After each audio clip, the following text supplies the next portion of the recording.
ರಾಸಾಯನಿಕ ಅಂಗಡಿ ಮೇಲೆ ತಹಸೀಲ್ದಾರ್ ಮಂಜುನಾಥ್ ಪಂಚಾಳ ದಾಳಿ ಮಾಡಿ ಪರಿಶೀಲನೆ ನಡೆಸಿದ ಘಟನೆ ಒಂದು ಜರುಗಿದೆ. ಚಿಟಗುಪ್ಪ ಪಟ್ಟಣದ ಎಪಿಎಂಸಿ ಆವರಣದಲ್ಲಿನ ನಮ್ಮ ಗ್ರೋಮರ್ ರಾಸಾಯನಿಕ ಅಂಗಡಿಯ ವಿರುದ್ಧ ದೂರಿನ ಮೇರೆಗೆ ಶುಕ್ರವಾರ ತಹಸೀಲ್ದಾರ್ ಮಂಜುನಾಥ್ ಪಂಚಾಳ ದಾಳಿ ಮಾಡಿ ಪರಿಶೀಲನೆ ನಡೆಸಿದ್ರು. ಬಳಿಕ ಮಾತನಾಡಿ ಅವರು ನಮ್ಮ ಗ್ರೋಮರ್ ಅಂಗಡಿಯವರು ಯೂರಿಯಾ ರಸಗೊಬ್ಬರ ದಾಸ್ತಾನು ಇದ್ದರೂ ಸಹ ರೈತರಿಗೆ ವಿತರಣೆ ಮಾಡುತ್ತಿಲ್ಲ ಎಂಬ ಆರೋಪ ಹಿನ್ನೆಲೆ ದಾಳಿ ನಡೆಸಲಾಗಿದೆ.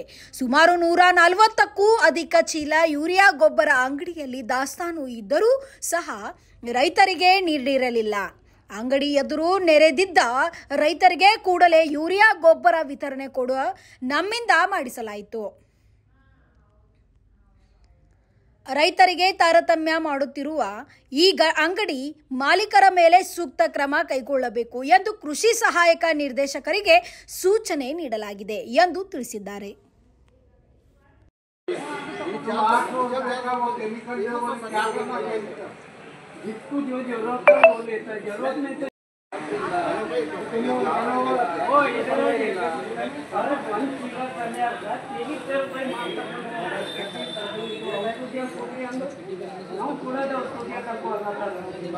ಇವತ್ತು ದಿನಾಂಕ 12/9/2025 ಬೆಳಗ್ಗೆ ಜಾವ 11:12 ಗಂಟೆಗೆ ನನಗೆ ವಿಷಯ ತಿಳಿದು ಬರುತ್ತದೆ. ಏನೆಂದರೆ ಚಿಟಗುಪ್ಪ ಎಪಿಎಂಸಿ ಮಾರ್ಕೆಟ್ನಲ್ಲಿ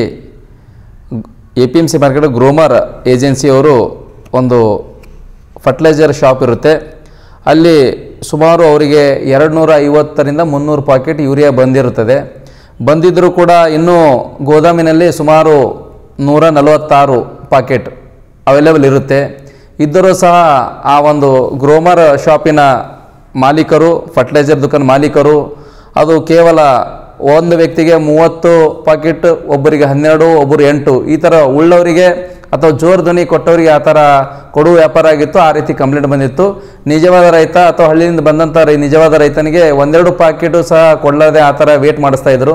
ಅದನ್ನು ಗಮನಿಸಿ ನಾನು ಯಾಕೆ ಕೂತಿದ್ರೆ ಅಂತ ಕೇಳಿದಾಗ, ಇಲ್ಲ ನಮಗೆ ಯೂರಿಯಾ ಇಲ್ಲ ಅಂತ ಹೇಳ್ತಾ ಇದ್ದಾರೆ ಗ್ರೋಮರ್ ಶಾಪ್ನವರು ಅಂತ ತಿಳಿಸಿದ್ರು. ತದನಂತರ ನಾನು ಮ್ಯಾನೇಜರ್ ವಿಚಾರಿಸಿದಾಗ ಅವರು ಇಲ್ಲ ಸರ್ ನಾವು ಕೊಡ್ತಾ ಇದ್ದೀವಿ ಅಂತಂದರೆ, ಮತ್ತು ಇಲ್ಲ ಅಂತಂತ ಕೇಳಿದಾಗ ಇಲ್ಲ ನಮ್ಮಲ್ಲಿ ಅವೈಲೇಬಲ್ ಇಲ್ಲ ಅಮ್ಮ ಮಾತು ಕೂಡ ಅದನ್ನು ಸ್ಟಾರ್ಟಿಂಗಲ್ಲಿ. ನಂತರ ನಾನು ಗೋದಾಮಲ್ಲಿ ಚೆಕ್ ಮಾಡಿದಾಗ ಸುಮಾರು 146 ಪಾಕೆಟ್, 50 kgಯ 146 ಪಾಕೆಟ್ಗಳು ಯೂರಿಯಾ ಗೊಬ್ಬರ ಗೋದಾಮಲ್ಲಿ ಲಭ್ಯವಿರುತ್ತದೆ. ಆದರೂ ಸಹ ನಿಜವಾದ ರೈತ, ಹಳ್ಳಿಯಿಂದ ಬಂದಂಥ ರೈತನಿಗೆ ಅವರು ಅನಾವಶ್ಯಕವಾಗಿ ಗೊಬ್ಬರ ಇಲ್ಲ ಅಂತ ಹೇಳಿ ಕಳಿಸ್ತಾ ಇದ್ದರು. ಜೊತೆಯಲ್ಲಿ ಆ ಗೊಬ್ಬರ ಕಡ್ಡಾಯವಾಗಿ ಯೂರಿಯಾ ತೊಗೊಂಡ ನಂತರ ನಾನು ಬೇರೆ ಫರ್ಟಿಲೈಸರ್ 800, 900 ಬೇರೆ ಫರ್ಟಿಲೈಸರ್ ಸಹ ನೀನು ತೊಗೊಂಡಿದ್ರೆ ಮಾತ್ರ ನಿನಗೆ 1-2 ಪಾಕೆಟ್ ಕೊಡ್ತೀನಮ್ಮ ಒಂದು ಮಾತನ್ನು ಸಹ ರೈತರಿಗೆ ಹೇಳ್ತಾ ಇದ್ದ ನಾವು ಮ್ಯಾನೇಜರ. ಅದನ್ನು ಕೂಡ ನಾವು ಪರಿಶೀಲನೆ ಮಾಡಿ ನಾನು ಅಗ್ರಿಕಲ್ಚರ್ ಆಫೀಸರು ಮತ್ತು ನಮ್ಮ PSI ಅವರು ಜೊತೆಗೂಡಿ ಗೋದಾಮನ್ನು ತಪಾಸಣೆ ಮಾಡಿ ಅಲ್ಲಿ ಲಭ್ಯವಿಲ್ಲದೆ ಇದ್ದಂಥ ಎಲ್ಲ 146 ಪಾಕೆಟು ಅಲ್ಲಿ ಈಗಾಗಲೇ 10-15 ರೈತರಿಗೆ ನಾವು ಕೂಡಲೇ ವಿತರಣೆ ಮಾಡುವ ಒಂದು ವ್ಯವಸ್ಥೆ ಮಾಡಲಾಯಿತು. ನಂತರ ಉಳಿದ ಪಾಕೆಟು ಸಹ ನಾವು ನಿಖರವಾಗಿ ಮತ್ತು ನಿಜವಾದ ರೈತನಿಗೆ ಪರಿಶೀಲನೆ ಮಾಡಿ ಮತ್ತು ಒಬ್ಬರಿಗೆ ದೊಡ್ಡ ಮಟ್ಟದಲ್ಲಿ ಅಂದರೆ 30-50 ಪಾಕೆಟ್ ಕೊಡಲಾರದೆ ಪ್ರತಿಯೊಂದು ರೈತನಿಗೂ ಕೂಡ 3ರಿಂದ 4, 5 ಪಾಕೆಟ್ ಈ ಥರ ಎಲ್ಲರಿಗೂ ಈಕ್ವಲ್ ಆಗಿ ನೀವು ವಿತರಣೆ ಮಾಡಲು ನಾವು ನಿರ್ದೇಶನ ಕೊಡಲಾಗಿದೆ. ಜೊತೆಯಲ್ಲಿ ಈ ಒಂದು ಏನು ತಾವು ಕಂಪಲ್ಸರಿ ಔಷಧ ತೊಗೊಂಡ್ರೆ ಯೂರಿಯಾ ಕೊಡ್ತೀನಮ್ಮದಿರಲಿ ಅಥವಾ ಗೋದಾಮಿನಲ್ಲಿ 146 ಬ್ಯಾಗ್ಗಳನ್ನು ಲಭ್ಯವಿದ್ದರೂ ಸಹ ಅವರು ಲಭ್ಯವಿಲ್ಲ ಯೂರಿಯಾ ಗೊಬ್ಬರ ಅಂತ ರೈತರಿಗೆ ಹೇಳುವುದಲ್ಲಿ ಇದನ್ನು ಪರಿಶೀಲಿಸಲಾಯಿತು. ಇದನ್ನು ಗಂಭೀರವಾಗಿ ಪರಿಶೀಲಿಸಿ ಮಾನ್ಯ ಜಿಲ್ಲಾಧಿಕಾರಿಗೆ ನಾವು ಈಗಾಗಲೇ ವರದಿ ಸಲ್ಲಿಸ್ತೇನೆ ಇವತ್ತು. ಜೊತೆಯಲ್ಲಿ ನಾವು ಅಗ್ರಿಕಲ್ಚರ್ ಆಫೀಸರು ಕೂಡ ಈ ಒಂದು ಗ್ರೋಮರ್ ಫರ್ಟಿಲೈಸರ್ ಶಾಪ್ ಏನಿದೆ ಇದರ ಮೇಲೆ ಕ್ರಮ ವಹಿಸುವಂತೆ ಈಗಾಗಲೇ ಸಹಾಯಕ ನಿರ್ದೇಶಕರು ಕೃಷಿ ಇಲಾಖೆ ಚಿಟಗುಪ್ಪರವರಿಗೆ ಕೂಡ ಈಗಾಗಲೇ ನಾವು ನಿರ್ದೇಶನ ಕೊಡಲಾಗಿದೆ. ಅವರು ಕೂಡ ನಿಯಮಾನುಸಾರ ಕ್ರಮ ಕೈಗೊಳ್ಳುತ್ತೇನೆ ಎಂದು ಕೃಷಿ ಅಧಿಕಾರಿಗಳು ಸಹ ನಮ್ಮ ಗಮನಕ್ಕೆ ತಂದಿದ್ದಾರೆ ಮತ್ತು ಕ್ರಮ ಕೈಗೊಂಡು ವರದಿ ಸಲ್ಲಿಸ್ತೇನೆ ಎಂದು ತಿಳಿಸಿರುತ್ತಾರೆ.